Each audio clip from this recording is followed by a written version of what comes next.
I'm in Mosby, 40, an Army intelligence officer who worked my way from a quiet suburban kid to leading high-stakes counterintelligence missions.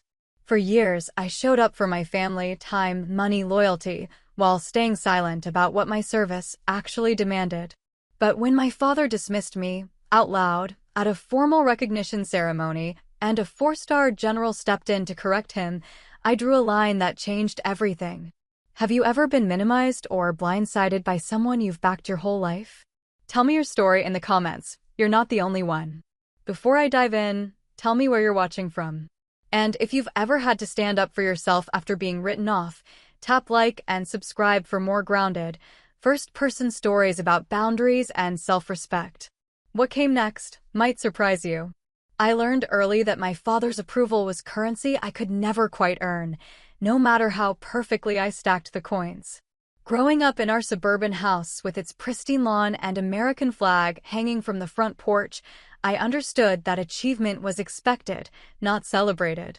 My report cards came home marked with A's, and Dad would glance at them before setting them aside. Good, he'd say, already turning back to his newspaper. Keep it up. My mother would catch my eye across the dinner table and offer a small smile, but she never challenged his restraint. In our family, Dad's word was law, his opinion the final verdict on everything from college choices to weekend plans.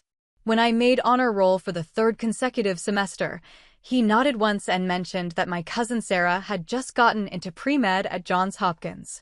When I won the state championship in debate, he reminded me that talking wasn't the same as doing. The pattern established itself before I even understood what was happening. I'd present him with some accomplishment, some proof of my worth, and he'd find the flaw, the missing piece, the reason it wasn't quite enough. Not cruel, exactly, but relentlessly measured. I began to think of our conversations as performance reviews where the standards shifted just beyond my reach. Excellence is expected in this family, he'd say when relatives praised my achievements. We don't celebrate doing what you're supposed to do. By high school, I'd internalized his voice so completely that I barely needed him to deliver the assessments anymore. I could anticipate his responses, feel the weight of his judgment before he even spoke. When I was accepted to West Point, I remember standing in the kitchen, holding the letter, preparing myself for his reaction. He read it twice, handed it back to me, and said, "Don't let it go to your head. The real work starts now." My mother hugged me that day, tears in her eyes, whispering congratulations. But it was his approval I craved, his recognition I needed. I told myself that military service would finally prove my worth to him. Surely, serving my country would meet his standards. Surely, dedication to something larger than myself would earn his respect. At West Point, I threw myself into everything with the intensity of someone trying to fill a void. I excelled in tactics, leadership, physical training. I graduated near the top of my class, commissioned as a 2nd lieutenant with honors. Dad attended the ceremony, shook hands with my commanding officer, told people his daughter was doing well. Doing well. Not exceptional. Not outstanding. Well. My first deployment was to Afghanistan. I wrote him letters describing the responsibility, the weight of leading soldiers, the complexity of operations I couldn't fully detail. His responses were brief, practical. Stay safe. Do your job. Make good decisions. When I came home on leave, he'd ask general questions about the food, the weather, the equipment, but never about the work itself, never about the moments that tested me or the decisions that kept me awake at night. Other parents asked about their children's service with hunger in their eyes, desperate for details, proud of stories they could barely understand. Dad treated my military career like a job at an accounting firm. Steady work. Decent benefits. Nothing to get excited about. I watched him light up when he talked about his golf partner's children. Sarah the doctor, who was saving lives. Mike's boy, who'd started his own construction company. Jenny's daughter, the teacher, who was shaping young minds. Meaningful work, he called it. Work that mattered. When people asked about me, he'd mention I was stationed overseas or still in the Army, his tone suggesting it was a phase I'd eventually grow out of. The irony wasn't lost on me. While he dismissed my service as routine, I was developing expertise in counterintelligence, leading complex operations, earning commendations that I couldn't discuss with anyone outside my security clearance level. The work that consumed my life, that demanded every skill I developed and then some, barely registered on his radar as real achievement. During a rare phone call from a forward operating base, he asked when I planned to settle down, maybe use my military experience to get a real job in security or law enforcement. As if the years I'd dedicated to serving my country were just elaborate job training for something more legitimate.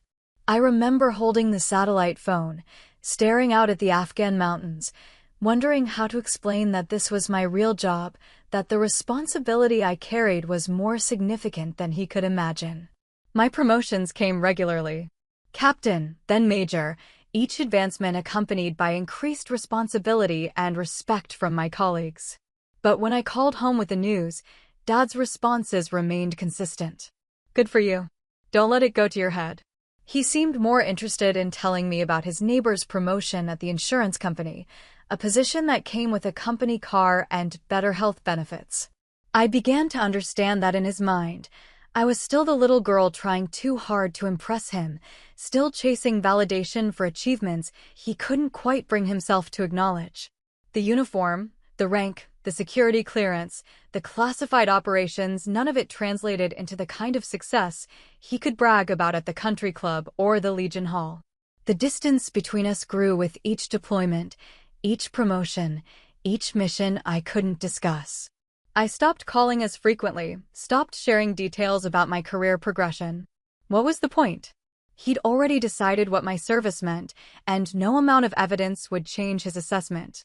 By the time I reached lieutenant colonel, I'd learned to find validation elsewhere, from my superiors, from my peers, from the soldiers I led. But that original hunger for his approval never fully disappeared. It just went underground, surfacing at unexpected moments, catching me off guard with its persistence. I told myself it didn't matter. I told myself I was doing meaningful work whether he recognized it or not. I told myself his opinion was just one voice among many. But late at night, in whatever temporary quarters I called home, I still imagined the conversation where he'd finally understand, finally see me clearly, finally say he was proud. That conversation never came. Instead, what came was something I never expected, something that would expose the depth of his blindness and change everything between us forever. But I didn't know that yet. I was still hoping, still believing that someday, somehow, I'd find the right combination of achievement and dedication that would unlock his recognition. I was still his daughter, still seeking his approval, still convinced that if I just tried a little harder, served a little longer, achieved a little more, he'd finally see me for who I'd become. The shift in my father's attitude became noticeable when I made lieutenant colonel. Where once his dismissal felt like indifference, now it carried an edge of active skepticism. The promotion came with a ceremony, nothing elaborate, but significant enough that family members typically attended. I called him 2 weeks in advance, explained the date, mentioned that other officers' families would be there. "I'll see if I can make it," he said, in the tone people use when they're already planning to decline. He didn't make it. When I called afterward, he asked how it went, then immediately shifted to talking about his golf game and how well his partner's son was doing in pharmaceutical sales. Real achievement, he seemed to suggest. Measurable success. The pattern intensified over the months that followed. During my brief leave visits home, he'd listen to my careful, unclassified descriptions of my work with barely concealed impatience, then redirect the conversation to his friends' children and their accomplishments. The orthodontist's daughter who'd just bought her second dental practice. The banker's son who'd made partner at his law firm. Success stories he could understand, quantify, repeat at the Rotary Club. "Those medals don't make you a legend," he said one evening, glancing at the service ribbons on my dress uniform hanging in the closet. I'd worn it to a retirement ceremony for a colonel who'd served 3 decades. Dad had been sorting through mail when I returned, and something about seeing the uniform seemed to irritate him. "I never said they did," I replied, but he'd already moved on, absorbed in a conversation about property taxes and neighborhood association politics. His social circle had evolved during my deployments. The men he spent time with now, veterans from Vietnam and earlier conflicts, successful businessmen, community leaders, shared a particular view of military service. They respected combat veterans, especially those with dramatic stories and visible scars. They understood heroism that fit familiar narratives: valor under fire, impossible odds, life and death decisions made in jungle clearings or desert compounds. My work didn't fit their template. Intelligence operations, strategic planning, counterterrorism coordination — these weren't stories that translated well to dinner parties. The successes I couldn't discuss, the missions that remained classified, the complex diplomatic and military objectives I helped achieve, none of it registered as real military service in his evolving worldview.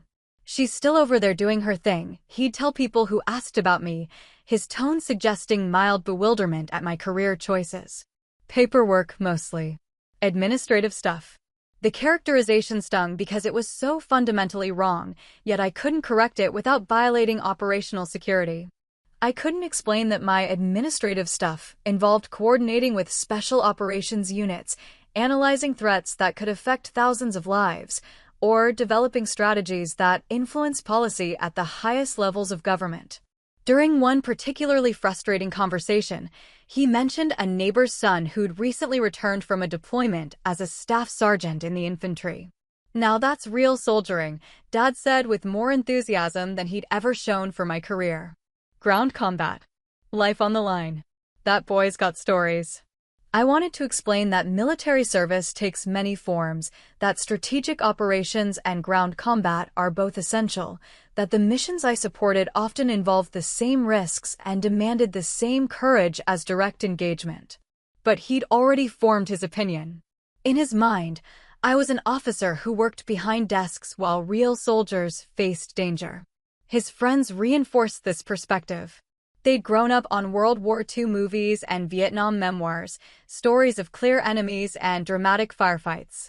The modern military's complexity, its emphasis on intelligence, technology, diplomatic coordination, and strategic thinking, didn't fit their understanding of heroism. I was a woman in a uniform doing work they couldn't categorize, therefore work that couldn't be truly important. The irony was profound. While he dismissed my service as routine bureaucracy, I was part of operations that prevented terrorist attacks, coordinated international security efforts, and contributed to strategic victories that never made headlines precisely because they succeeded.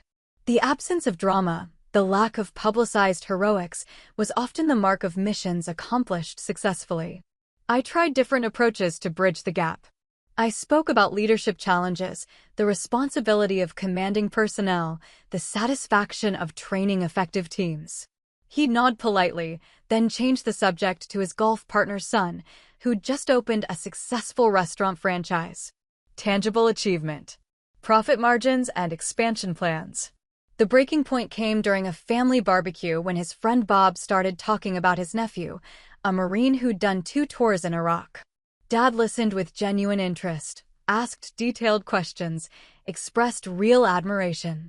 When Bob finished his story, Dad looked at me and said, "Maybe you can learn something from boys like that." Real military service. I felt something crystallize in that moment, a recognition that no amount of explanation or achievement would change his perspective. He decided what my service meant, and evidence to the contrary wouldn't penetrate his assumptions. I was his daughter who'd chosen an extended adventure in uniform rather than a serious career, still playing soldier while others did meaningful work.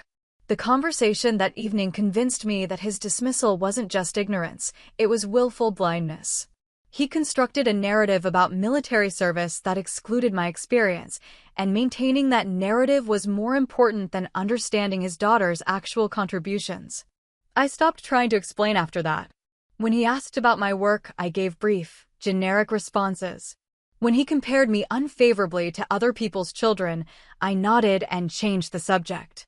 The distance between us widened not because I stopped caring about his opinion, but because I finally understood that his opinion was based on fundamental misunderstandings he had no interest in correcting.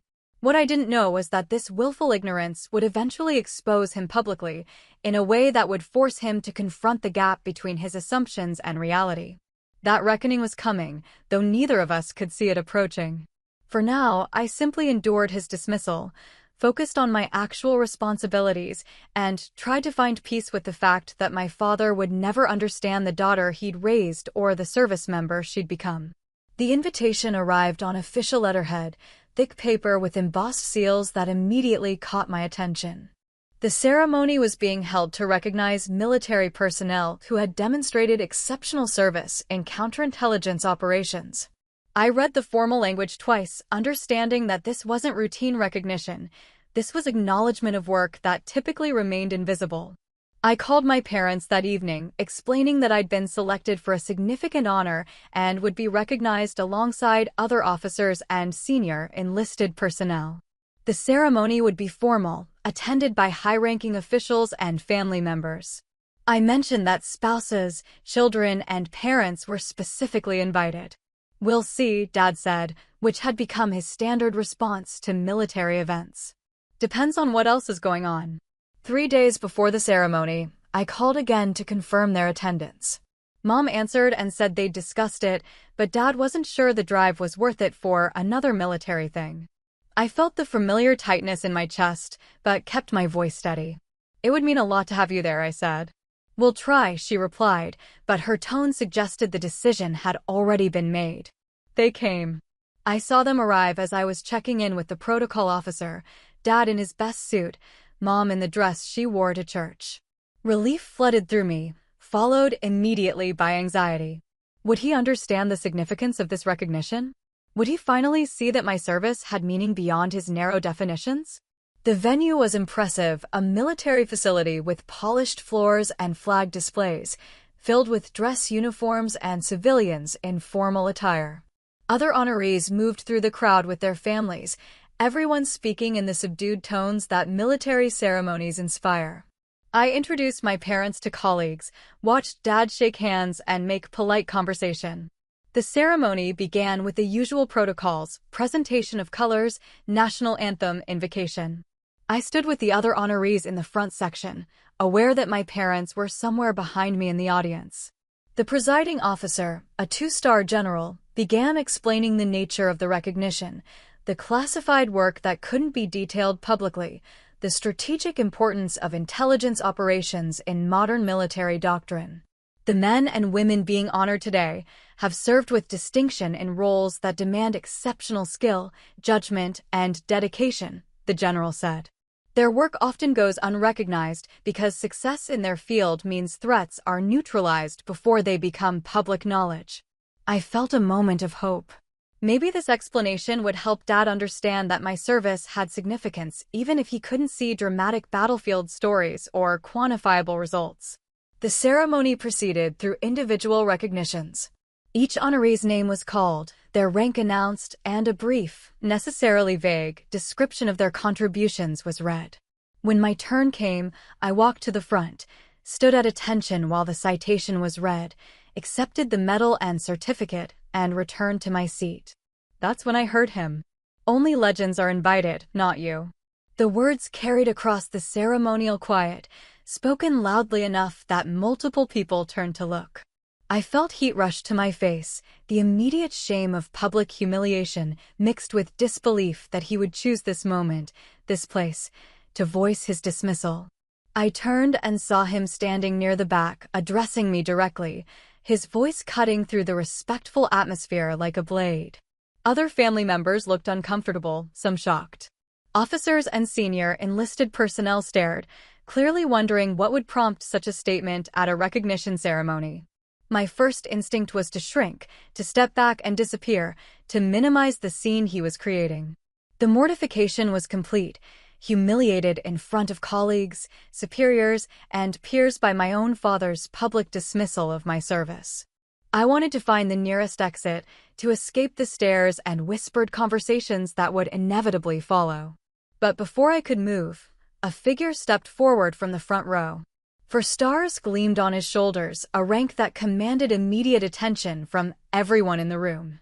The general who had been observing the ceremony approached my father with measured steps, his expression serious but controlled. "Sir," the general said, his voice carrying the authority of decades in command, Do you not know who your own daughter is? The room fell completely silent. Every conversation stopped. Every person focused on the exchange taking place near the back of the ceremonial space.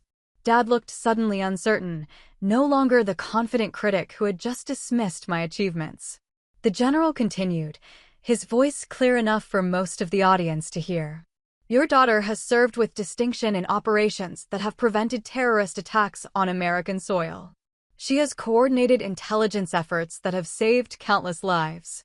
She has led teams in high-risk environments and demonstrated the kind of leadership and strategic thinking that makes her invaluable to our national security. I watched my father's expression change, confusion replacing certainty. The general wasn't finished. The work she does is classified for good reason, but I can tell you that her contributions to counterintelligence operations have been exceptional. She has earned the respect of her peers and superiors through competence, dedication, and courage. The recognition she's receiving today represents achievements that most people will never know about because her success means threats were eliminated before they could harm American citizens.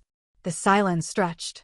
Other audience members, including military personnel who understood the weight of a four-star general's words, looked from the general to my father to me. The humiliation I'd felt moments earlier transformed into something else, not pride, exactly, but a kind of vindication that I'd never expected to experience. Dad stood there, clearly struggling to process what he'd just heard. The man he dismissed as doing paperwork and administrative stuff had just been described by one of the military's highest-ranking officers as exceptional, valuable, and courageous. She is exactly the kind of legend we need in today's military, the general concluded, then turned and walked back to his seat, leaving my father standing alone, exposed in his ignorance. The ceremony continued, but the atmosphere had shifted. People kept glancing back at Dad, then at me, clearly processing what they'd witnessed. The public reversal of his judgment, delivered by someone whose opinion carried undeniable weight, had revealed not just his ignorance, but his willingness to humiliate his daughter based on that ignorance. When the event concluded and people began moving toward the reception, colleagues approached me with expressions of support and disbelief. "I can't believe he said that," one said. "After what the general explained about your work." Others simply shook their heads, their disapproval clear. My father remained near the back of the room, no longer holding court or expressing opinions. The confident man who had publicly dismissed my service now looked uncertain, diminished by his own words and the general's response.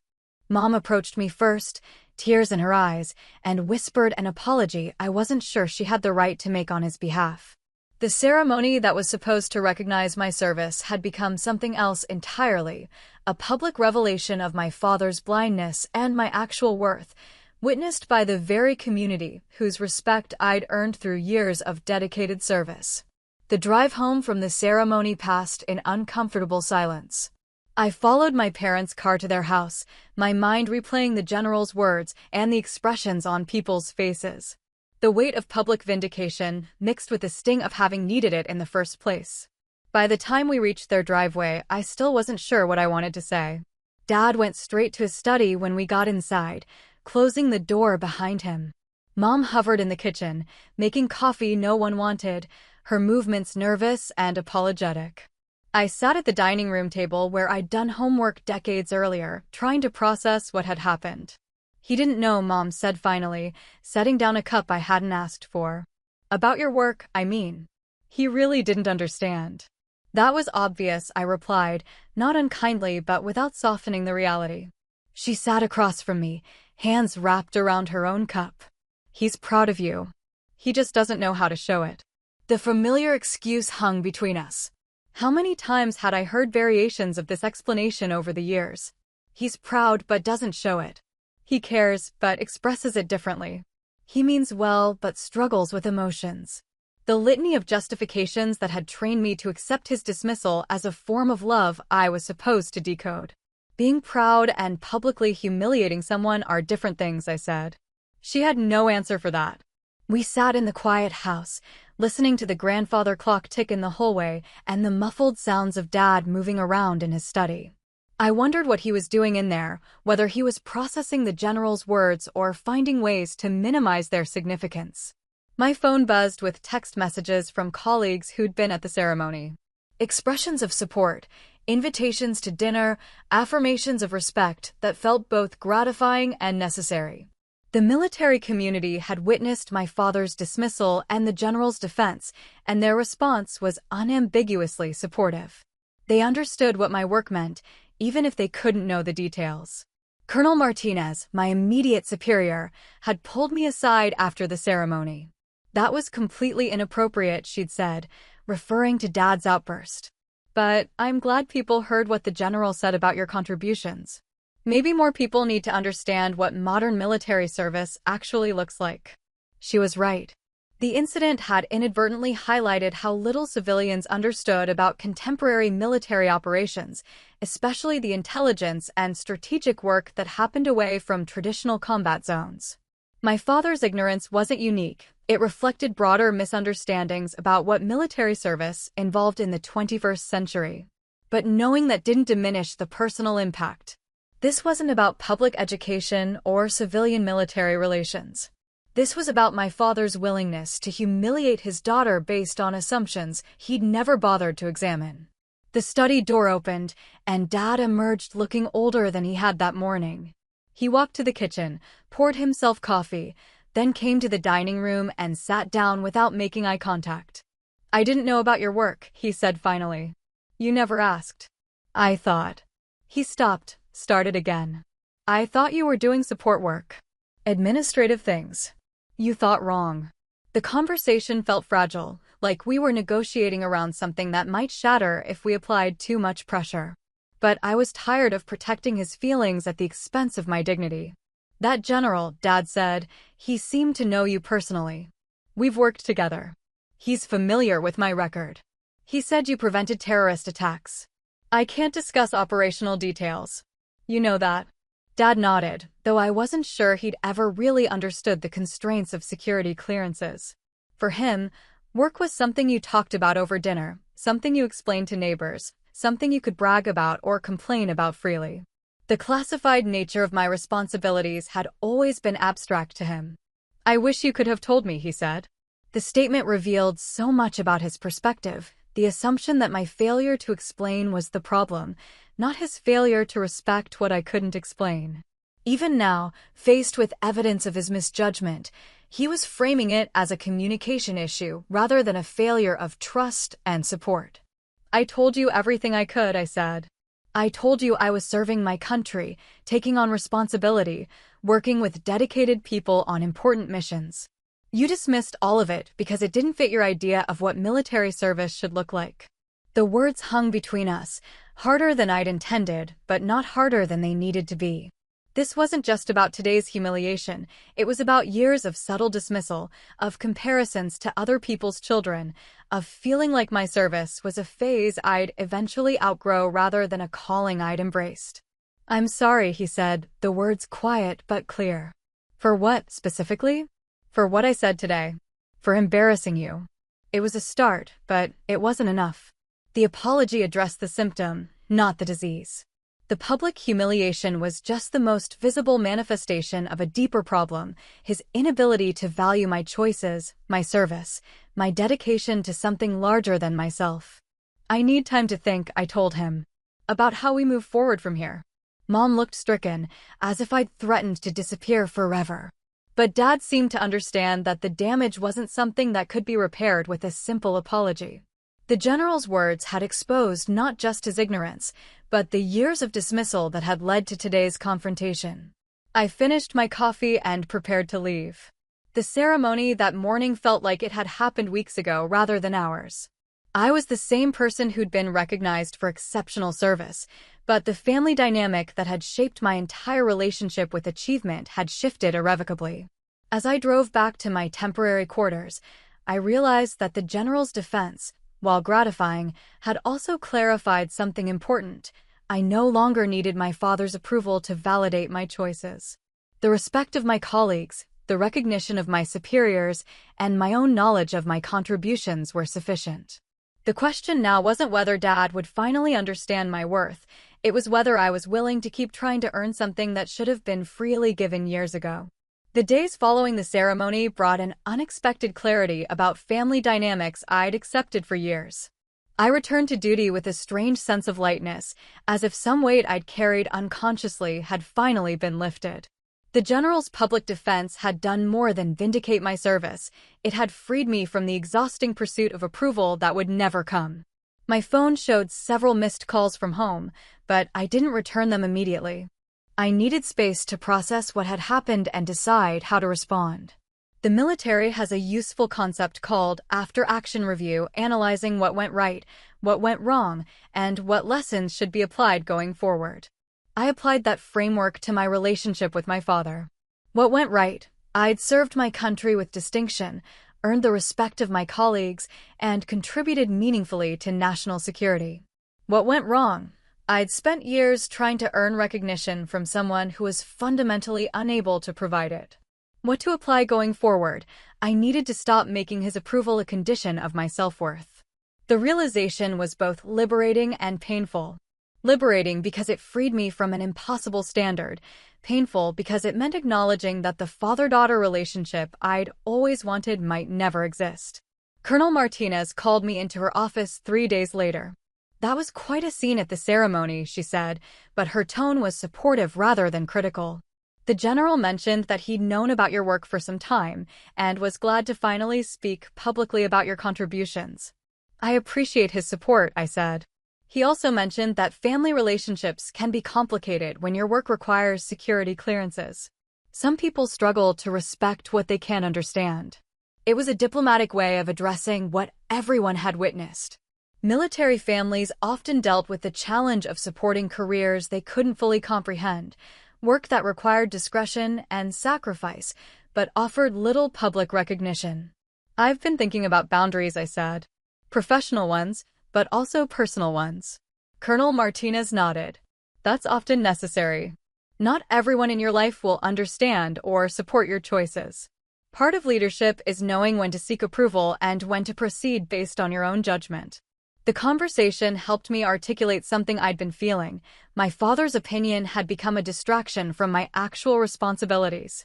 While I'd been focused on earning his respect, I'd been succeeding in areas that actually mattered: my duty, my colleagues' trust, my contribution to critical missions. When I finally called home, Mom answered with obvious relief. "I'm so glad you called. Your father's been upset since the ceremony. He wants to talk to you." "I'm sure he does," I said. "But I'm not ready for that conversation yet." "Please don't cut us out of your life," she pleaded. "He's trying to understand." The request revealed her fear, but also her misunderstanding of the situation.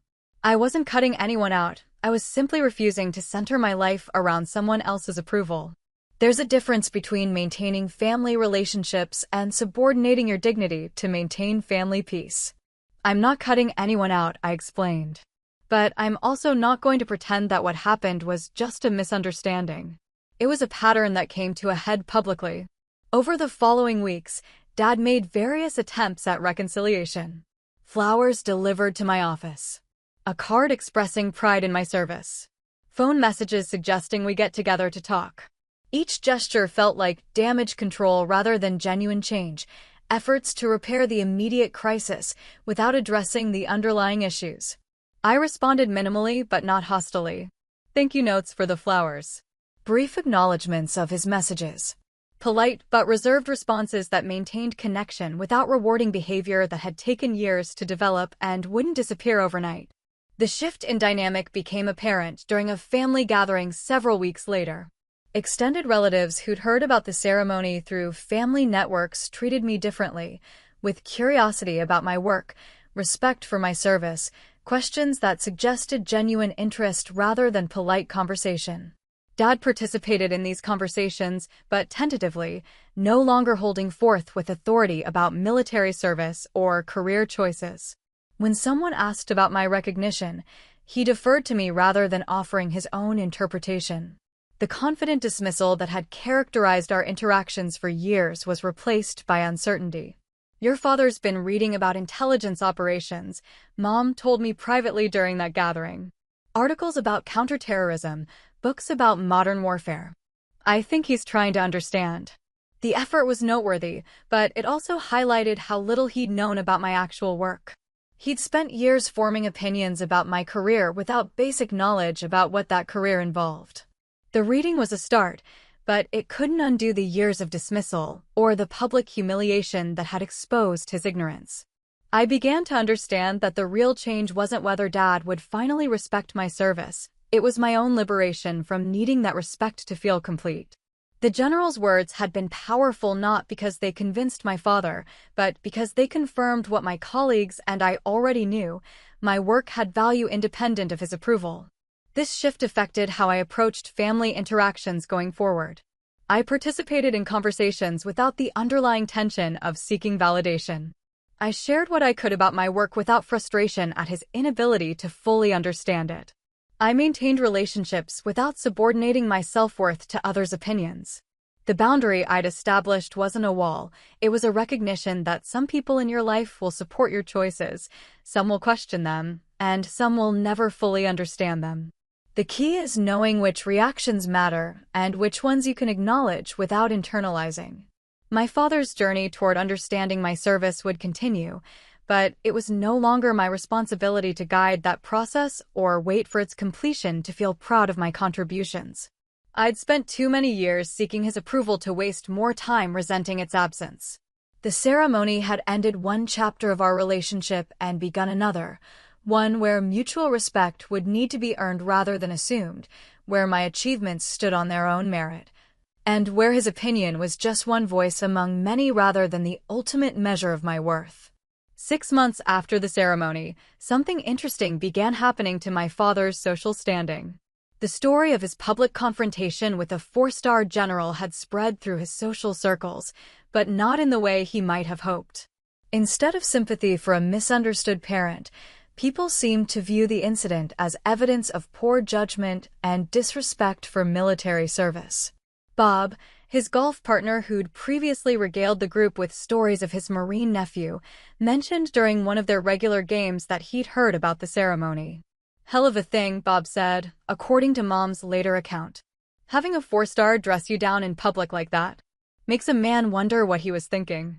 The comment stung because it came from someone whose military stories Dad had always celebrated, someone who represented the kind of service he claimed to respect. Bob's disapproval carried weight precisely because it came from within Dad's established hierarchy of whose opinions mattered. Other members of his social circle responded similarly. At the Rotary Club, conversations about military appreciation took on subtle undertones.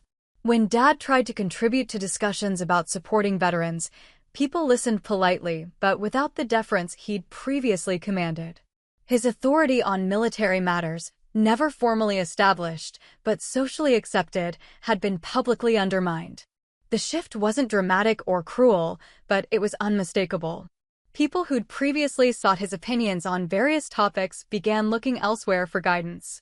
His confidence in social settings diminished as he navigated the unspoken, but clear understanding that his judgment had been found lacking by someone whose expertise was unquestionable. Meanwhile, my own professional life continued to thrive. The recognition ceremony had raised my profile within military circles, leading to new opportunities and increased responsibilities. I was selected for a position that would involve coordinating with multiple agencies on strategic initiatives, work that built on my existing expertise, but expanded my influence significantly. The irony wasn't lost on me. As Dad's social standing suffered from his dismissal of my service, my career was advancing because of that same service he'd never understood.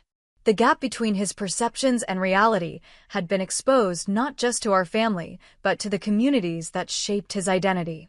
I learned about his social difficulties through Mom, who'd become something of a bridge between us. Her reports weren't intended to make me feel sorry for him, but rather to help me understand the broader consequences of the ceremony. Dad was experiencing firsthand how quickly social dynamics could shift when fundamental assumptions were proven wrong. "He's embarrassed," she told me during one of our occasional phone calls. "Not just about what happened at the ceremony, but about how long he was wrong about your work." Understanding the work was never the issue, I replied. Respecting me despite not understanding it should have been automatic. The distinction was important. Many military families navigate the challenge of supporting careers they can't fully comprehend. Spouses, parents, and children learn to trust that their service members are engaged in meaningful work even when operational security prevents detailed explanations. Dad's problem hadn't been ignorance, it had been his unwillingness to extend basic respect in the absence of complete understanding. His attempts at reconciliation evolved during this period. Instead of generic expressions of pride, he began asking specific questions about military structure, trying to understand rank systems and career progression. He subscribed to military publications, attended veterans events, even contacted the local VFW about volunteer opportunities. The effort was genuine, but it also highlighted the depth of his previous disengagement. He was essentially starting from scratch to understand an institution his daughter had served in for over a decade.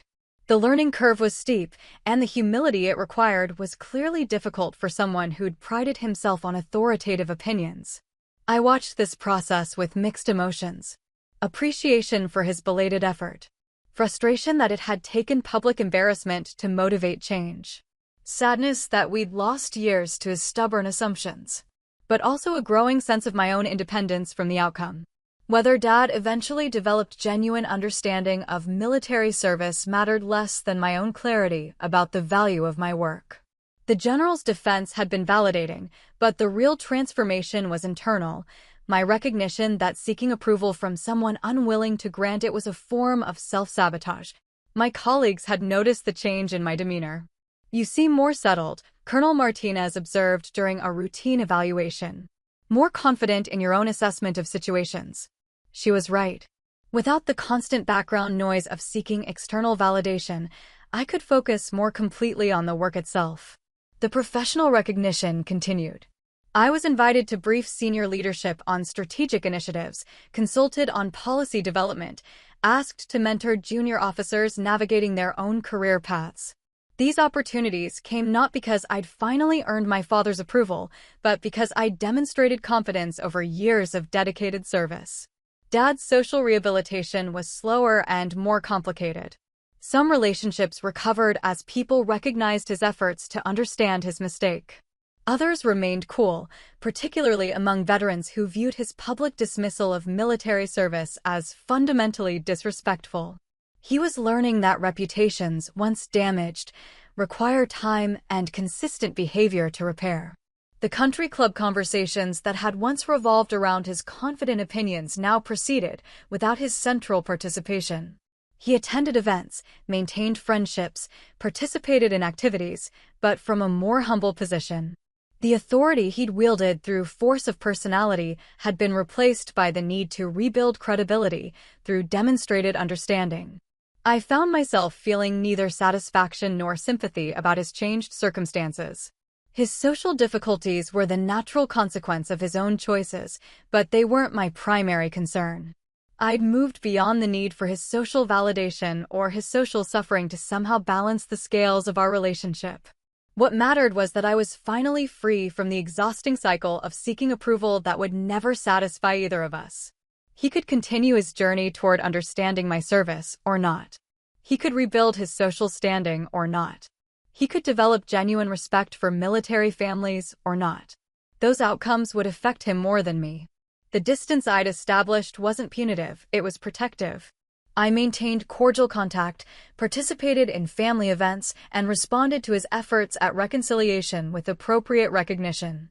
But I no longer invested emotional energy in managing his opinions or reactions. The relationship had evolved from one of dependency to one of choice. This shift liberated mental and emotional resources for more productive purposes. My work performance improved as I stopped second-guessing decisions based on imaginary criticism from someone whose expertise had proven questionable. My personal relationships deepened as I stopped filtering experiences through the lens of what would finally impress him. The boundary I'd established served both of us, though he might not have recognized it initially. It freed him from the impossible task of providing approval he was temperamentally unable to give, and it freed me from the futile pursuit of validation that had shaped too many of my choices. By the time a full year had passed since the ceremony, we'd settled into a new equilibrium.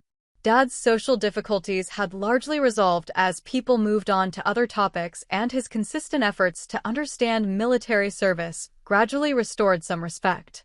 My own career had continued advancing, with new responsibilities that reflected my growing expertise and leadership capabilities. The ceremony that had exposed our dysfunctional dynamic had ultimately served as a catalyst for necessary change. Not change that repaired our relationship in traditional terms, but change that allowed both of us to interact from positions of greater honesty and self-respect. 2 years after the ceremony, Dad made his first significant gesture toward genuine reconciliation. He called to tell me he'd been volunteering at the local VA hospital, helping with administrative tasks and visiting patients who didn't receive regular family visits. The work was unglamorous, filing paperwork, delivering mail, sitting with isolated veterans, but he'd been doing it consistently for months before mentioning it to anyone. "I wanted to understand what service really meant," he said during that phone call. "Not just the ceremonies and the recognition, but the day-to-day commitment and sacrifice." The VA work had educated him in ways that books and articles couldn't. He'd met veterans from multiple generations, heard stories of military service that didn't fit Hollywood narratives, learned about the challenges of transitioning from military to civilian life. Most importantly, he'd observed the quiet dignity of people who dedicated years to serving something larger than themselves. "Some of these guys never saw combat," he continued. "They did communications, logistics, intelligence work. But they all sacrificed for their country, and they all deserve respect." The admission was significant because it acknowledged that his previous understanding of military service had been narrow and inadequate. The VA patients had taught him what I'd been unable to explain, that meaningful service takes many forms, that heroism often lacks drama, that dedication to duty matters regardless of whether it generates compelling stories. I appreciated the gesture but remained cautious about interpreting its meaning. People can change their understanding without changing their fundamental approach to relationships. Dad's new awareness of military service didn't automatically address his pattern of withholding approval or his tendency to dismiss achievements that didn't meet his arbitrary standards. "I'm glad you're finding the volunteer work meaningful," I said, keeping my response measured. "I want you to know that I understand now," he replied. "What you've been doing, the importance of your work. I was wrong to dismiss it." The apology was more substantive than his previous attempts, rooted in genuine understanding rather than damage control. But I'd learned to evaluate changes in behavior over time rather than accepting promises of transformation based on single conversations. Over the following months, his approach to our interactions shifted noticeably. He asked questions about my work that demonstrated actual interest rather than polite conversation. He stopped making comparisons between my career and other people's life choices. He spoke about military service with newfound respect when the topic arose in family gatherings. The changes were positive, but they also highlighted how much damage had been done over the years. Trust, once broken by repeated dismissal and public humiliation, required consistent effort to rebuild. I appreciated his growth while maintaining the emotional boundaries that protected my well-being. The most significant moment came during a family dinner when my cousin Sarah, the doctor he'd frequently held up as an example of real achievement, mentioned her own struggles with work-life balance and professional satisfaction. Dad listened supportively, offered encouragement, and refrained from minimizing her concerns or comparing her situation to others. After Sarah left, he turned to me and said, "I used to think success was simple to measure. Income, recognition, things you could point to. But everyone's path is different, and everyone's contributions matter in ways that aren't always visible." The observation suggested a broader evolution in his thinking, not just about military service, but about achievement and worth generally. The rigid hierarchies he'd used to evaluate people's choices had given way to a more nuanced understanding of life's complexity. I began to allow for the possibility of genuine reconciliation, though on terms very different from what either of us might have imagined years earlier. This wouldn't be a return to seeking his approval or acceptance of his previous dismissal as somehow justified. Instead, it would be a careful rebuilding based on mutual respect and his demonstrated commitment to change. The process was gradual and sometimes awkward. He struggled with the unfamiliar role of asking rather than telling, of learning rather than judging. I worked to remain open to his efforts while protecting the independence I'd fought to establish. Both of us had to accept that the relationship we were building was different from the one we'd lost. His volunteer work at the VA continued, and he began participating in community events supporting military families. Not grand gestures designed to impress, but quiet, consistent service that suggested genuine commitment. He learned the names of patients who rarely received visitors, remembered details about their service and their struggles, advocated for better resources and programs. "Your father's become quite the advocate," one of the VA coordinators told me when I attended a fundraising event he'd organized. "He really cares about these veterans and understands their needs." The third-party validation mattered because it suggested his transformation was genuine rather than performative. People who worked with him regularly had observed changes in his attitudes and priorities. He was developing authentic relationships within the veteran community rather than simply trying to repair his reputation. During one of our increasingly comfortable conversations, he mentioned a patient he'd been visiting regularly, a former intelligence analyst who'd served in Southeast Asia. He told me about work he did that probably prevented a lot of American deaths, but nobody ever knew about it, Dad said. "Classified stuff that couldn't be recognized publicly." Made me think about your career differently. The connection wasn't subtle, but it represented progress. He was learning to value contributions that didn't generate visible recognition, to respect service that required discretion rather than publicity. The lessons were coming through his own experiences rather than my explanations, which made them more likely to stick. I began to see the possibility of a relationship based on mutual respect rather than hierarchical approval. Not the father-daughter dynamic I'd craved as a young person seeking validation, but an adult relationship between two people who'd learned to appreciate each other's choices and contributions. The transformation wasn't complete, probably never would be. Old patterns don't disappear entirely, and the damage from years of dismissal had left permanent marks. But the foundation for something healthier had been established, built on his genuine understanding rather than my desperate need for acceptance. For years after the ceremony that changed everything, I found myself in a position I'd never expected, genuinely comfortable with my relationship with my father. Not because we'd returned to some idealized past, but because we'd built something new based on honesty and mutual respect. The transformation had been gradual and sometimes painful for both of us. Dad had continued his volunteer work at the VA, eventually becoming a coordinator for family support services. The role suited him. It required the organizational skills and social confidence he'd always possessed, but channeled them toward helping people rather than judging them. He'd found purpose in service, which gave him insight into why I'd chosen a career of service as well. His understanding of military families had deepened through direct experience with their challenges. He'd seen spouses manage deployments, children cope with frequent relocations, and service members balance duty with family responsibilities. The abstract concept of military service had become personal through relationships with people living those realities.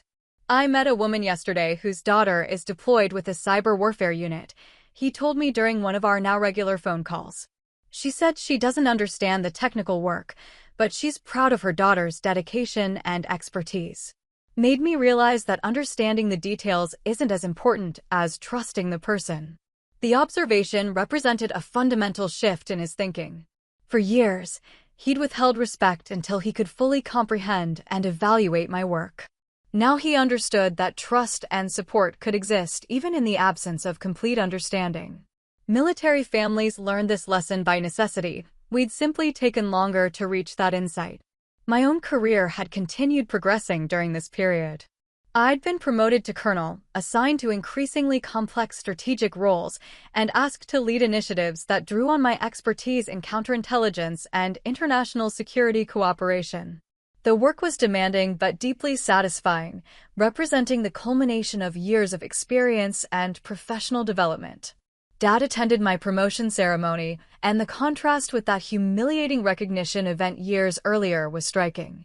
He listened attentively to the descriptions of my responsibilities, asked thoughtful questions about military structure, and spoke with genuine pride when other attendees congratulated him on my advancement.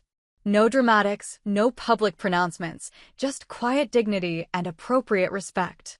The ceremony also provided an opportunity for me to reflect on how much had changed since that watershed moment when the general had defended my service. I no longer needed external validation to feel confident in my contributions, but I could appreciate recognition when it came from sources that understood the work involved. Colonel Martinez, who'd been promoted to general during this period, spoke at my ceremony about the evolution of military service and the importance of recognizing diverse forms of leadership and expertise. The officers we honor today represent the complexity and sophistication of modern military operations, she said. Their contributions often go unseen by the public, but they are essential to our national security and our allies' stability. After the ceremony, Dad approached General Martinez to thank her for the recognition and to express his own appreciation for my service. The conversation was brief but respectful, a far cry from the confrontation that had exposed his ignorance years earlier. She later mentioned to me that he'd asked thoughtful questions about military families and the challenges of supporting careers that involve security clearances. Your father seems to have developed real understanding of what military service involves, she observed. That's not always easy for civilian family members. The comment highlighted something I'd learned through this long process. Transformation is possible, but it requires genuine effort and often takes longer than anyone expects. Dad's journey from dismissive critic to informed supporter had taken years and involved consistent work on his part. The volunteer position, the reading, the conversations with veterans and military families, all of it had contributed to his evolving perspective. Our family gatherings had also transformed during this period. Where once Dad had dominated conversations with confident pronouncements about various topics, he now listened more than he spoke. He asked questions rather than offering judgments, sought to understand rather than to instruct. The change was subtle but pervasive, affecting how the entire family interacted. During one holiday dinner, my cousin Sarah mentioned her own struggles with professional recognition in the medical field. Instead of offering immediate advice or drawing comparisons to other people's experiences, Dad listened carefully and asked what kind of support would be most helpful. The response demonstrated patience and empathy that had been largely absent from his earlier approach to family relationships. He's become a better listener, Mom told me privately after that gathering. More thoughtful about other people's experiences. I think the VA work taught him that everyone has struggles that aren't visible from the outside. The insight was accurate and important. Dad's volunteer work had exposed him to veterans dealing with invisible wounds, complex family situations, and challenges that couldn't be resolved through simple advice or confident assertions. He learned to offer presence and support rather than solutions and judgments. This evolution had affected our relationship profoundly. Instead of seeking his approval for my choices, I could now share experiences and challenges knowing that he would listen with genuine interest and offer support without conditions. The dynamic had shifted from hierarchical, parent judging child, to collaborative, adults supporting each other's endeavors. The change was perhaps most evident in how we discussed my work. While operational security still limited what I could share, Dad now understood those constraints and didn't interpret them as evasiveness or lack of trust. He could be proud of my service without needing to know every detail, and he could support my career without fully understanding all its complexities. "I'm grateful for what you do," he said during one conversation. "Even if I can't know everything about it, I know it matters and I know you're good at it. That's enough for me." The statement represented everything I'd wanted to hear years earlier, but receiving it now felt different than it would have then. I no longer needed his approval to validate my choices, but I could appreciate it as a gift freely given rather than a prize grudgingly earned. Looking back on the long journey from that humiliating ceremony to our current relationship, I recognized that both of us had grown in ways that wouldn't have been possible without the crisis that forced everything into the open. Dad had learned humility, empathy, and respect for experiences different from his own. I had learned independence, boundary setting, and the difference between seeking approval and accepting support. The relationship we'd built wasn't perfect, but it was honest. It was based on who we actually were rather than who we thought we should be or who we wished each other would become. Most importantly, it was sustainable because it didn't require either of us to sacrifice our dignity or authenticity to maintain connection. The general who defended my service that day had done more than vindicate my career. He'd inadvertently created the conditions for genuine reconciliation by forcing both of us to confront uncomfortable truths about our relationship. Sometimes the most valuable interventions are the ones that refuse to allow comfortable deceptions to continue unchallenged. 5 years later, I received orders for a new assignment that would take me overseas for an extended deployment. The position was a significant opportunity, leading a joint task force coordinating intelligence operations across multiple allied nations. It represented recognition of my expertise and trust in my leadership abilities, but it would also mean limited communication with family for months at a time. When I called to tell my parents about the assignment, Dad's response surprised me. Instead of asking about the practical details or expressing concern about the distance, he said, "That sounds like exactly the kind of work you were meant to do. I'm proud that they're trusting you with something so important." The confidence in his voice was genuine, rooted in years of learning about military service and my particular contributions to it. He'd moved from skepticism about my career to authentic pride in my achievements. The transformation hadn't been quick or easy, but it was complete enough that he could offer support without hesitation. "It'll be challenging," I said, "but it's the kind of responsibility I've been preparing for throughout my career." "I know you'll handle it well," he replied. "And I want you to know that we'll be thinking of you, even when we can't talk regularly."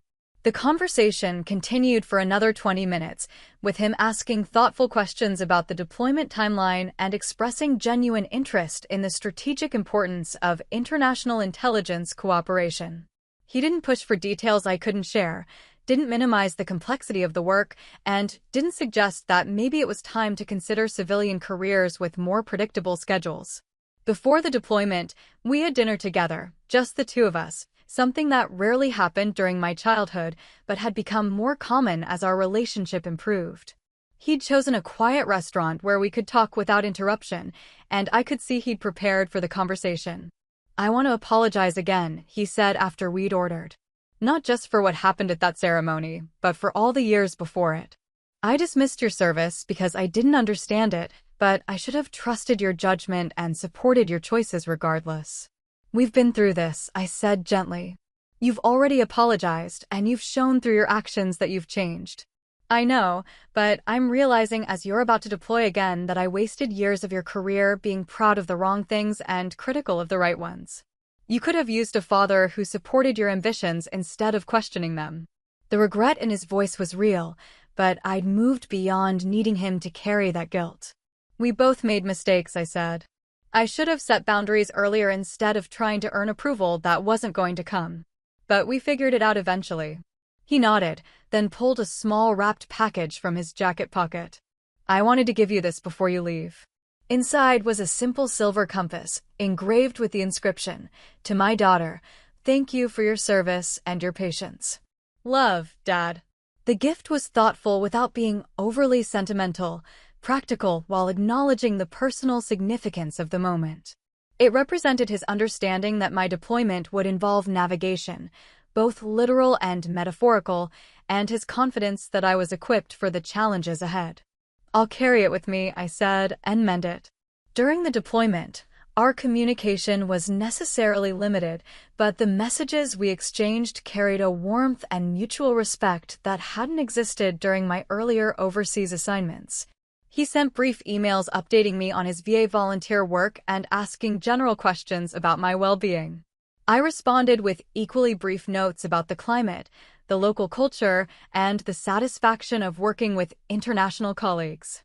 The difference wasn't in the frequency or length of our communication, but in its quality. Neither of us felt the need to prove anything to the other. He wasn't seeking reassurance that I was safe or successful, and I wasn't looking for validation of my choices. We were simply maintaining connection across distance and different time zones. 6 months into the deployment, he sent a longer message describing a ceremony he'd helped organize for VA patients, many of whom had served in intelligence or support roles during their military careers. I made sure to talk about the different ways people serve their country, he wrote. Combat veterans, intelligence specialists, logistics coordinators, communications experts, all of them essential, all of them deserving recognition. The message showed how completely his understanding had evolved. He'd moved from narrow definitions of meaningful service to appreciation for the full spectrum of military contributions. More importantly, he was sharing that broader understanding with other people, helping to educate civilian communities about the complexity of modern military operations. When I returned from the deployment, Dad was waiting at the airport with Mom, both of them beaming with genuine pride and relief. The homecoming wasn't dramatic, no tearful embraces or emotional speeches, but it was warm and comfortable in a way that reflected how much our relationship had matured. "How did it go?" he asked as we walked to the car. "Challenging but successful," I replied. "We accomplished our objectives and built some strong partnerships for future operations." "I'm not surprised," he said. "You've always been good at bringing people together and solving complex problems." The observation was accurate and demonstrated how well he'd come to know my strengths and capabilities. He could see my professional qualities clearly now, without the distortion of previous expectations or disappointments. The drive home was filled with comfortable conversation about family news, his VA activities, and my plans for the next phase of my career. No interrogation about classified details, no attempts to measure my experiences against other people's achievements, no suggestions about what I should do differently. Just genuine